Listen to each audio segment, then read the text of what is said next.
E eu quero convidar os irmãos a lerem atentamente a Efésios capítulo 2, a partir do versículo 1. Todos encontraram, amém?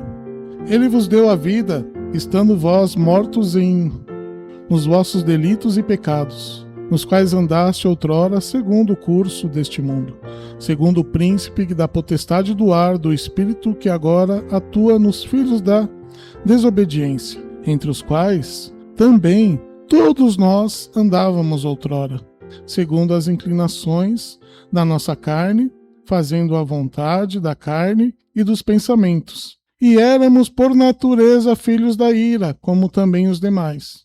Mas Deus, sendo rico em misericórdia, por causa do grande amor que nos amou, e estando nós mortos em nossos delitos, nos deu vida juntamente com Cristo. Pela graça sois salvos. E juntamente com Ele nos ressuscitou e nos fez assentar nos lugares celestiais em Cristo Jesus, para mostrar nos séculos vindouros a suprema riqueza da sua graça, em bondade para conosco, em Cristo Jesus. Porque pela graça sois salvos, mediante a fé, e isto não vem de vós, é dom de Deus, não de obras, para que ninguém se glorie, pois somos feitura dele, criados em Cristo Jesus para as boas obras, os quais Deus de antemão preparou para que andássemos nelas.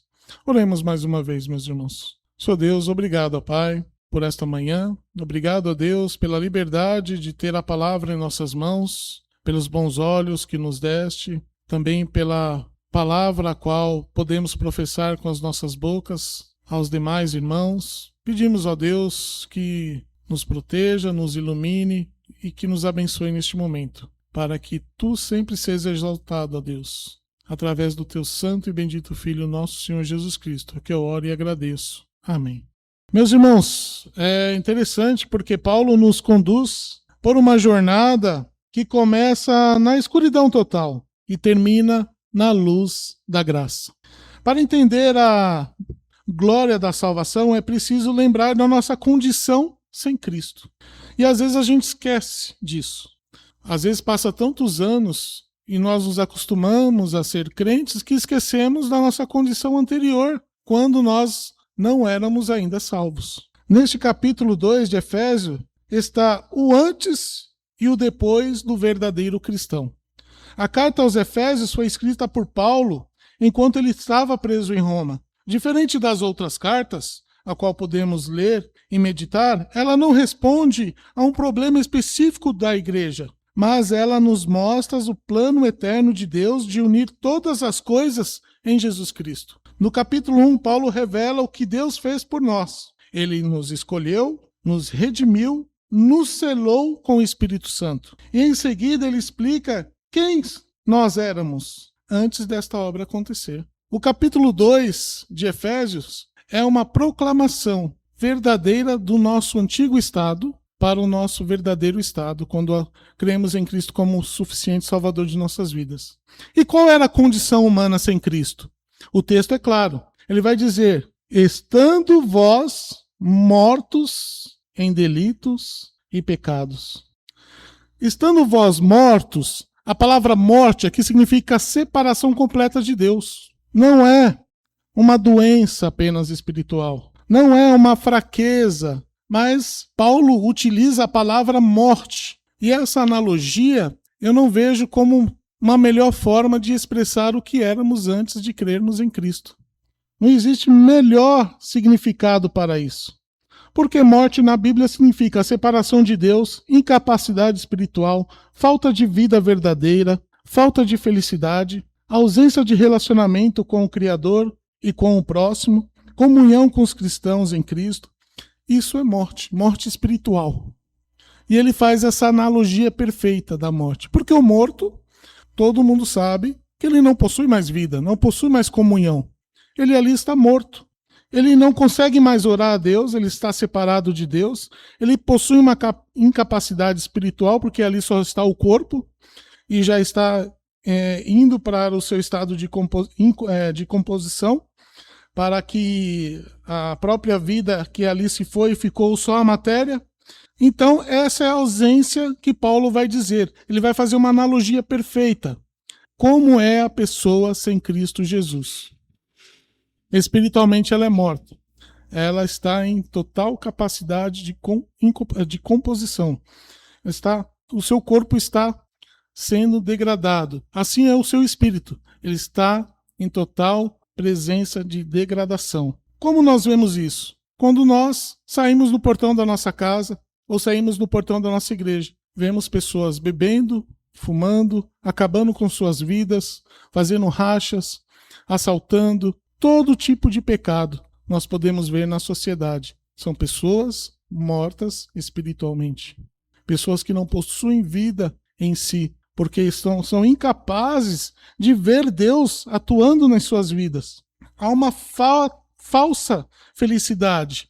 Então elas precisam se drogarem, elas precisam estarem em festas, elas precisam abastecer os seus egos. Isso é a verdadeira falta de felicidade. E elas nunca encontrarão felicidade nas coisas terrenas, porque todas as coisas terrenas são passageiras. E haverá sempre um grande vazio humano, porque elas estão mortas espiritualmente.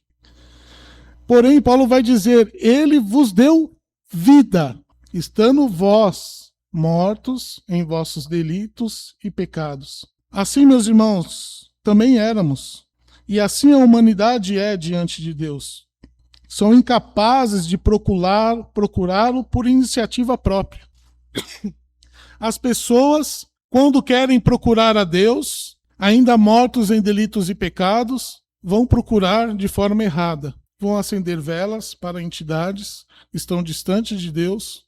Vão procurar consultar mortos, por elas estão mortas. Elas vão se aproximar de mortos também. Elas vão, muitas vezes, construir ídolos dos seus próprios corações e depositarem suas crenças nesses ídolos. Vão procurar religiões distantes daquilo que a palavra de Deus orienta, porque elas estão mortas. Elas não possuem mais capacidade nenhuma de se aproximar de Deus por suas próprias forças. O pecado foi tão grande que separou-se de Deus, essas pessoas. E elas não possuem mais nenhuma vida espiritual. E assim também nós éramos. Eu sempre, quando vejo alguns filmes, e houve uma época que havia filmes de zumbis, que estava na moda, os zumbis são espécies de mortos-vivos, e as séries famosas como Walking Dead, como alguns irmãos já devem ter visto, que vão lembrar, nos anos 80 havia um clipe bem famoso do Michael Jackson, chamado Thriller, onde há mortos-vivos dançando, pulando, se divertindo. Podemos imaginar os homens sem Cristo como zumbis desse mundo. Eles não possuem vida. Eles possuem uma diversão extasiante, mas não possuem vida. Logo vão procurar psicólogos, psicanalistas, psiquiatras, vão encher-se de remédios para poder viver uma vida sem estar na presença de Deus, porque nada vão poder preencher. E é interessante que Paulo não só para por aí. Ele poderia parar por aqui e nós estarmos satisfeitos do nosso estado sem Cristo. Estamos mortos em delitos e pecados.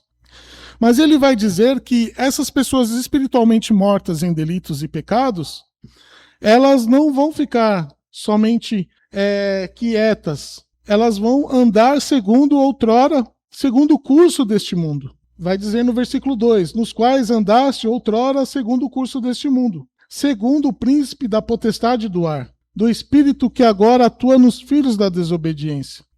Ou seja, o mundo molda e moldará as escolhas dessas pessoas. Não é Deus, mas é o mundo. E quem está espiritualmente morto é presa fácil de Satanás, o príncipe deste mundo. O mundo não anda na deriva, como muitos pensam. Nada neste mundo possui neutralidade. É muito interessante os jovens prestarem atenção nisso, porque não existe neutralidade neste mundo. Não existe, eu vou fazer isso no mundo. Sempre há alguma força por trás de tudo que fazemos.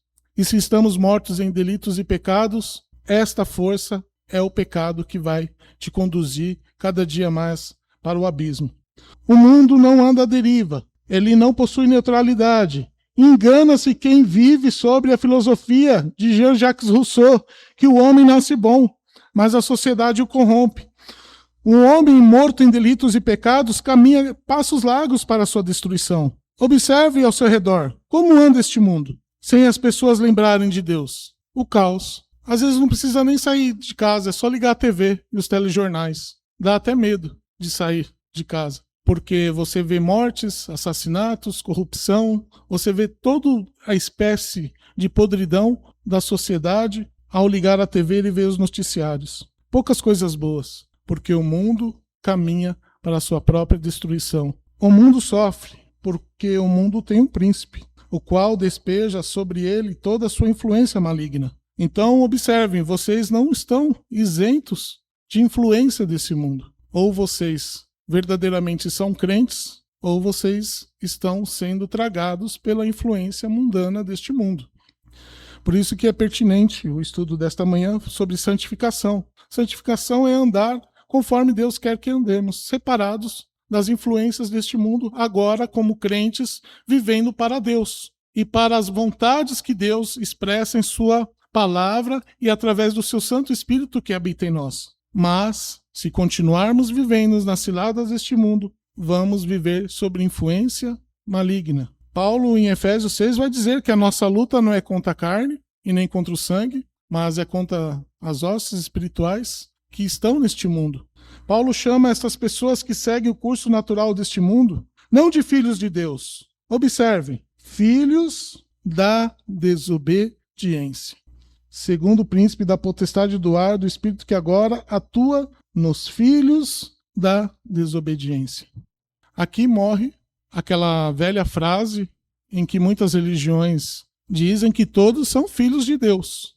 Não. O Evangelho de João vai dizer que não. Aqui não há espaço para o pensamento que todos são filhos de Deus. Somente são filhos de Deus os que creem verdadeiramente e entregam suas vidas a Jesus Cristo, conforme o Evangelho de João, capítulo 1, versículo 12, vai dizer. E Paulo vai repetir isso. Ou seja, há uma doutrina clara na analogia da fé, que não há e não são todos filhos de Deus. Ou você é filho de Deus, ou você é filho da desobediência. E Paulo vai dizer que esses são filhos da desobediência, porque vivem em desobediência contra o seu Pai, que está no céu. Não há também um justo sequer. Paulo vai dizer isso em Romanos capítulo 3. E vai repetir essas palavras aqui, entre os quais também todos nós andávamos outrora. É interessante, meus irmãos, que Paulo inicia esta carta dizendo: vós estáis mortos em delitos e pecados, em vossos delitos e pecados. Observe, ele inicia a carta dizendo vós, porém no 3 ele já se coloca na posição de todo ser humano, porque ele também esteve nessa posição. Ele vai dizer, entre os quais também todos nós. Ou seja, ele vai dizer que também ele foi uma pessoa morta em delitos e pecados. Todo ser humano nasce morto em delitos e pecados. É uma condição do pecado original, desde Adão.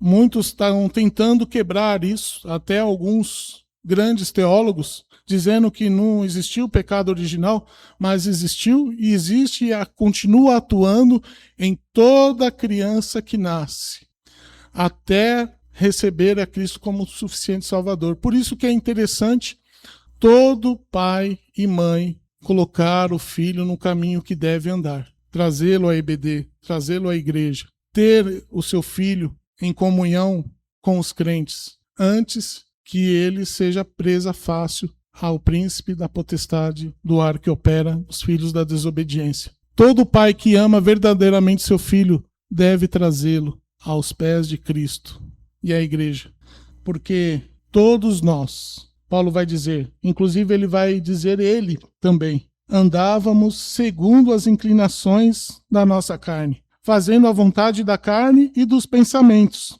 Meus irmãos, somos pecadores. E no tempo da ignorância, não apenas pecávamos em ações, mas também em desejos e intenções. Éramos, por natureza, filhos da ira, Paulo vai dizer. Por natureza, filhos da ira, como também os demais.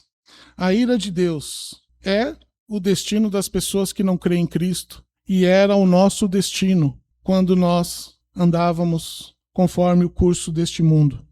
É interessante que muitos crentes lembram de João 3,16. Deus amou o mundo de tal maneira que deu seu Filho unigênito para que todo aquele que crê não pereça, mas tenha vida eterna. Mas esquecem de João 3,36. Aquele que não crê, a ira de Deus permanece sobre ele. Nós não merecíamos e não merecemos o céu. Por natureza ou pelas nossas próprias obras, somos merecedores da ira de Deus. Como pecadores, éramos merecedores de condenação eterna. Sem Jesus Cristo e sem o amor de Deus, estávamos completamente perdidos. Completamente. Mas aí vem a iniciativa soberana de Deus. O Deus de amor. O Deus que nos ama. O Deus maravilhoso, a qual se revelou a nós, na pessoa de Jesus Cristo. Paulo explica que o cenário humano é terrível até aqui. Porém, aqui ele nos escreve, mas Deus. Inicia o versículo 4, dizendo, mas Deus. Quando ele coloca mas Deus, há uma intervenção divina aqui. Estávamos a caminho da destruição eterna, como muitos ainda estão e precisam do evangelho, da graça de Deus. Mas Deus interveio pela sua misericórdia. Só esta palavra deveria arrancar lágrimas dos nossos olhos, meus irmãos. Mas Deus, sendo rico em misericórdia, por causa do grande amor que nos amou. Que grande amor, que grande amor. Nós, merecedores da ira de Deus, pecadores, atos, omissões, pensamentos, planejamentos. Se tem uma coisa que o homem planeja bem, meus irmãos, é o pecado. Ele pode ser falho na engenharia, pode ser falho na aviação, pode ser falho na matemática, pode ser falho na língua portuguesa, pode ser falho na teologia. Mas uma coisa que o homem natural não é falho é no pecado e nas astúcias do pecado. Mas Deus, sendo rico em misericórdia, por causa do grande amor que nos amou, aí Paulo volta a dizer, estando nós, porque ele coloca agora também, junto com aqueles ouvintes em Efésios, e estando nós mortos em nossos delitos, nos deu vida juntamente com Cristo. Pela graça sois salvos. Que maravilhoso versículo, meus irmãos. Estando nós mortos em nossos delitos, ele nos deu vida juntamente com Cristo. A primeira lição que tiramos é que não existe vida sem Cristo. Não há como viver plenamente sem Cristo. Não há como ter vida sem Cristo. A salvação é uma ressurreição espiritual e quando Cristo voltar, será uma ressurreição plena, em que não haverá mais dor, não haverá mais lágrima, não haverá mais preocupações e não haverá mais pecado.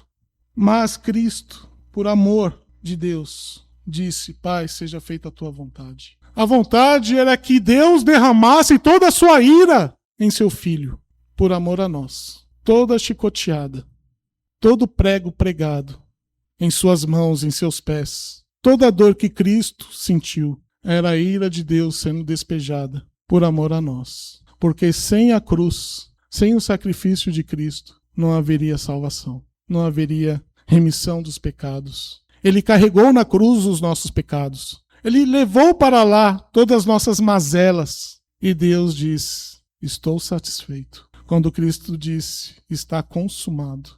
Toda a obra de Cristo realizada na cruz. Nós não começamos a buscar a Deus, meus irmãos, mas foi Deus que nos encontrou e nos deu vida em Cristo. E é nos méritos de Cristo que estamos aqui, adorando, bendizendo e proclamando o seu nome. Fora de Cristo há apenas morte. Primeiro, morte espiritual. Segundo, morte eterna. Em Cristo há um renascimento, ao qual chamamos de regeneração, onde nós ganhamos vida espiritual, porque agora entregamos a nossa vida a Cristo Jesus, e por amor a nós, Ele derrama sobre nós o vosso Espírito, a qual habita em nós, e nos dá vida plena para adorá-lo e bendizê-lo para sempre, até a volta de Cristo. Deus é amor, misericórdia e vida, meus irmãos. E tudo isso é graça, é favor imerecido. Não merecíamos jamais conseguiríamos pagar o preço por nossas obras. Todo o mérito da nossa salvação repousa em Cristo Jesus. Ele pagou o preço da nossa redenção. Por isso, Paulo vai dizer, e juntamente com ele nos ressuscitou e nos fez assentar nos lugares celestiais em Cristo Jesus. Assentados com Cristo, união espiritual com Cristo. Ele vive e nele viveremos e nele vivemos. Ele reina e tem todo o poder de nos guardar e de nos dar a esperança da vida eterna. Assim temos uma nova posição agora. Estamos agora vivos, temos uma nova identidade. Vivemos com Cristo e Ele em nós. Por isso, meus irmãos, agora quando pecamos, nos entristecemos e corremos aos braços de Jesus Cristo, porque agora temos vida espiritual. Agora somos vivos. Agora temos a quem recorrer às nossas mazelas e pedir perdão. A eterna graça, meus irmãos, não é um acaso, mas ela é eficaz. Paulo não vai dizer que nós vamos estar. Paulo já disse, e juntamente com ele, nos ressuscitou e nos fez assentar nos lugares celestiais em Cristo Jesus. Essa é uma certeza que Paulo nos está nos dizendo, que nós temos vida, fomos ressuscitados espiritualmente e logo seremos ressuscitados como Cristo ressuscitou, para vivermos ao lado de Deus eternamente. A obra de Deus é perfeita e sua salvação em nossas vidas glorifica a Deus para sempre. A salvação do cristão é uma demonstração da eterna graça e amor de Deus. Quando alguém disser para vocês, mas Deus, será que Deus ama? Será que Deus é justo? Será que Deus, meus irmãos, fale da sua salvação, como Cristo te alcançou. Fale do amor de Deus a você. Certamente essa pessoa ficará sem palavras, porque a graça, ela é fantástica. Ela é a expressão máxima do amor de Deus a seres humanos que mereciam o inferno. E Paulo vai continuar no versículo 8. Paulo vai fechar, eu digo, com chave de ouro aqui, porque ele vai dizer, porque pela graça sois salvos, mediante a fé, e isto não vem de vós, é dom de Deus. Salvo pela graça, favor imerecido. Não merecíamos o inferno, mas ele nos salvou. Salvos pelo amor de Deus, pois merecíamos o castigo eterno, mas Deus nos amou tão grandiosamente que entregou o seu próprio Filho, para que fôssemos justos e justificados. Então não há mais ninguém que possa nos condenar, não há ninguém mais que possa nos apontar. Você é um miserável pecador. Você vai dizer sim, mas sou salvo pelo sangue de Cristo, que lavou os meus pecados na cruz do Calvário. A graça é a causa da nossa salvação. É o puro e maravilhoso amor de Deus por nós pecadores. A fé é o meio, a fé é o meio e não é o mérito, pois até a fé é um dom de Deus, dado gratuitamente a nós. Diferente da crença, como eu comecei a falar do sermão, eu tinha crença que a fé era algo natural meu, que eu chegaria a Deus e dizer, Deus, eu acredito em Jesus. E eu tinha isso como um orgulho dentro de mim até compreender esse texto, em que acabou com todas. Eu fiquei, meus irmãos, umas 2 semanas meditando nesse texto e dizendo, não é possível. Até a fé é Deus que me deu. Até a fé em Cristo Jesus foi amor tão grande que Ele me deu para que eu pudesse crer. Aí eu pude compreender o que é crença e o que é fé. A crença faz você adorar qualquer coisa, mas a fé é o firme fundamento, conforme Hebreus vai dizer.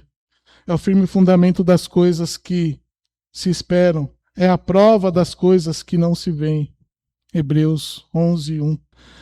É o firme fundamento de eu crer em Cristo Jesus como meu Senhor e Salvador. E isso é um dom, foi um presente dado por Deus sem que eu merecesse. Não é comportamento, não é esforço, ou muito menos religiosidade. A salvação é 100% obra de Deus e 0% mérito humano. Não é 0,1, 0,2 mérito humano, é 0. 100% obra de Deus.